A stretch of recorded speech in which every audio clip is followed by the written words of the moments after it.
Welcome, dear grade 12 students, to this video which is about the vocabulary of module 4b, page 60.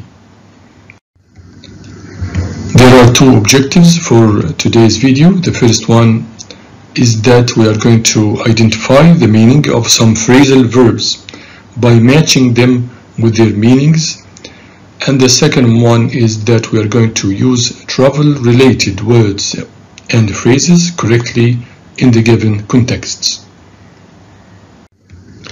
As usual, please prepare your student book, page 60, exercises B, C, and D, your copybook to add to your word list, and your dictionary, whether a hard copy or an online one. Are you ready? Please use your dictionary to look up the meaning of these four phrasal verbs. Check in, check out, pick someone up, and get around, and then put them in sentences of your own to just make sure that you have understood the meaning. Some pictures here are to help you. Once you have finished, please let's study these examples together. Sometimes at airports you can hear such announcement: please check in at least 2 hours before departure or takeoff. So check-in means that you arrive either at a hotel or airport and register. You inform them about your arrival. In airports, this employee, who is called a ticket agent, is responsible for issuing your ticket. If you need any alteration, any seating, or even cancellation of the flight, etc. And this employee right here in the hotel, who is called front desk clerk, he is responsible for your booking, your residence. You ask for whatever the type of residence you want: half board, full board, all inclusive, etc. Whereas check out means completely the opposite. Check out means that you pay your bill and leave the hotel. So guests should check out of their rooms at 12 noon or 12 a.m. As for pick up, you can say I'm going to the airport to pick my friend up. So pick up means that you go somewhere and collect or take somebody in your car to wherever he wants to go. As for get around, you may say we need to rent a car to get around town. So get around means to move from place to place, to discover the town, to discover the surroundings, etc. Okay? With your dictionary still open, please also open your student book, page 60. Try to check the meaning of these other four phrasal verbs: call off, see someone off, put someone up, and stop over. You can match them with the meanings from A to G at the bottom left side of your student book, page 60. Okay? Take your time, pause, then once you have finished, please continue. Sentence number 1. We didn't end up visiting the lake. So they were visiting a lake right here, but they didn't end their trip up.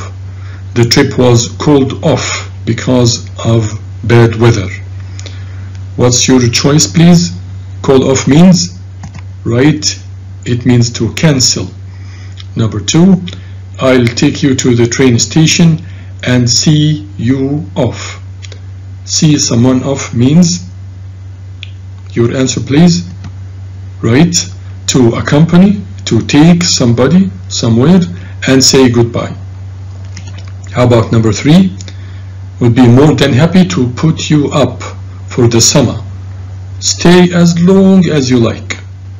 So put someone up means to offer hospitality. Hospitality means friendly and generous reception of guests or visitors. Right? How about stop over? In the sentence, John and Frank are stopping over in Frankfurt for a couple of hours on their way to Beijing.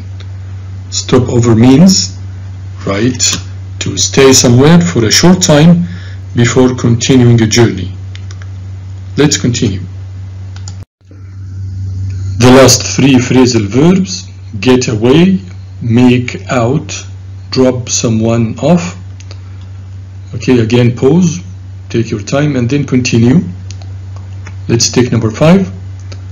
I really need to get away for a few days and relax. What's your answer, please? The meaning of get away is to have a holiday, to leave everything behind and relax. Number 6. I couldn't make out what they are saying as their English was very poor. To make out means, your choice please. Make out means to manage, to understand. The last one, can you please drop me off at the travel agents on your way to work?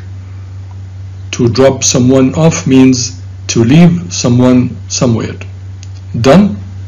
Okay, let's continue. As for exercise D, you are given 4 words and phrases. They have to do with airports and on the plane. The first one is departure lounge, on board, aisle, this is called aisle, not ISIL, in flight, and trolley. Please complete the sentences with these words. So pause, take your time, and then follow. Okay, let's study this conversation. Do you want to sit by the window? Do you want to sit here by the window, beside this window? B said, no, I prefer, your answer please, exactly, an aisle seat. This seat is called aisle seat because this is an aisle. Okay? Okay, then I'm exhausted. I'm extremely tired. I thought we would never get what? Your answer please. Get on board. Right. B says, yeah, we were waiting in the for ages. What do we call this area in the airport? Exactly, it's departure lounge. A says, where are those flight attendants with the food? This is called flight attendant. Then what do you call this? Okay, right, it is called food trolley. B says, calm down. In American you can say calm down. We haven't taken off yet. Maybe we can watch. Watch what? Your answer please. Right, an in-flight film while we are waiting. A said, I don't think we can until we take off. This, by the way, this is called IFE, in-flight entertainment. It includes all the movies projected at the front of your cabin, right, which you can follow via headphone socket at the side of your seat. Okay, let's continue. We are still on the plane, and what you find here is a set of instructions. They call it briefing. It comes as audio or sometimes as video. Okay, read it. Read the briefing. Choose the correct word to fill in the 4 blanks right here. Pause, take your time, and then follow for the feedback. Let me just start by pronouncing these words. Know that if I repeat the word, the second one is American, okay?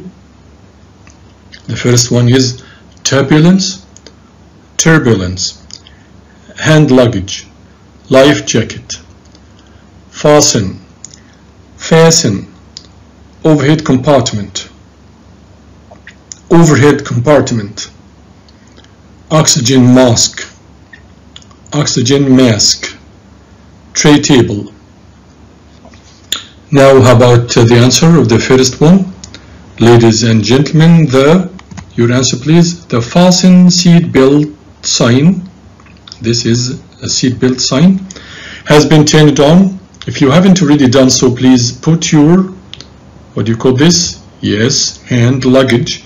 Put it underneath the seat in front of you, or in the, what do we call this part? Right, the overhead compartment. Make sure this is right, this is tray table, this is a folded away tray table, this is folded tray table, this is during meal service, right, and this is for the rest of the flight, especially during the takeoff. Okay, and your seat is in the upright position. This seat is in the upright position. This angle right here is 90 degrees, while this one is called reclining position. The angle here can be about 60 degrees or something. Okay, something I want to tell you, I want you to read this briefing out aloud in order just to improve your reading.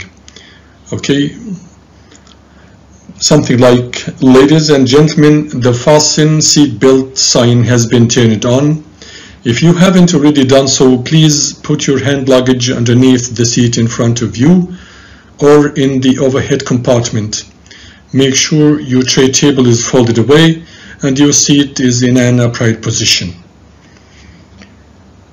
Just do it once or twice to improve your speaking skill. Something else, I want you to retell the briefing or the instructions here.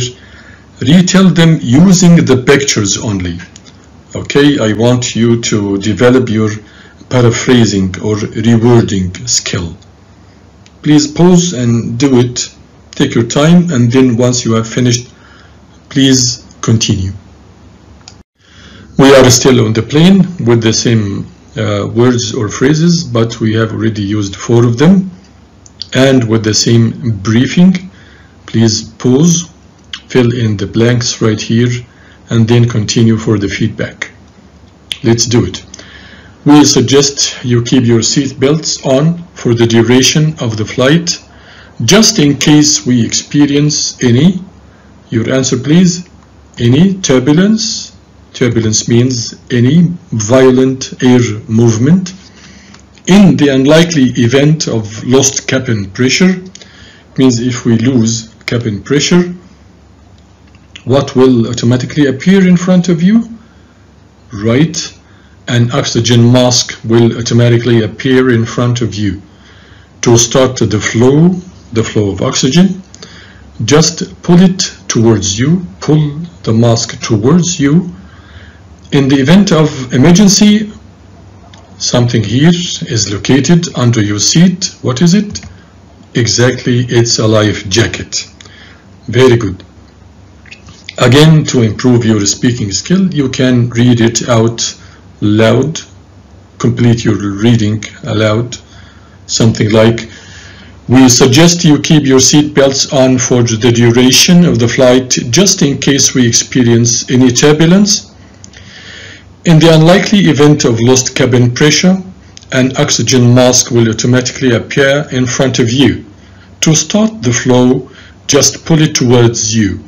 In the event of emergency, a life jacket is located under your seat. Okay, once you have finished, please continue. Remember that we are now learning English through situations. In the previous situation, we were in the airport and on board the plane. Here we are in a railway station and on the train.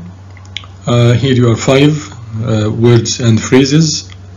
Please take your time, choose the right word to fill in the 5 blanks right here, and then once you have finished, please continue.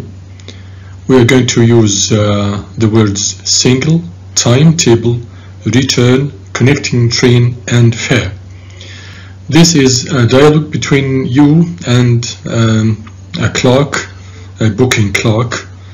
You say, hello, I'd like, what's your answer please? write like a single ticket to Liverpool, please. He says, I would advise you to buy not a single ticket, not a one-way ticket, but a return ticket. But I don't know when I want to come back.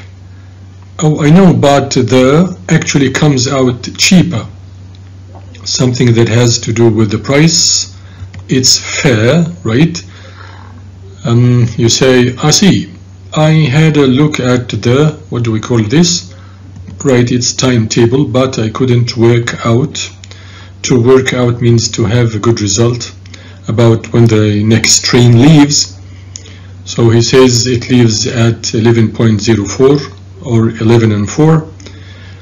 You say, do I need to take what is the last one? Connecting train, another train to take you to your destination. He says, no, it goes directly to Liverpool from here. You say, great, thank you. I'll think about it and come back. Again, you can repeat this conversation either with a friend, your brother, or with yourself, just as I told you before, to improve your speaking skill, okay? Do the same right here. Pause for 2 or 3 minutes. Choose the right word for the blanks right here. And then once you have finished, please continue for the feedback, okay? This is a conversation between you and a friend of yours. You say, a train should have been here by now. Are you sure we are on the right? Are we standing or waiting on the right? What do we call this part? Exactly, it's platform, right? He says, I think so. They would have made an announcement over there to make an announcement like this man over here using what? Using a loudspeaker. This is a loudspeaker. So I think so. They would have made announcement over the loudspeaker otherwise.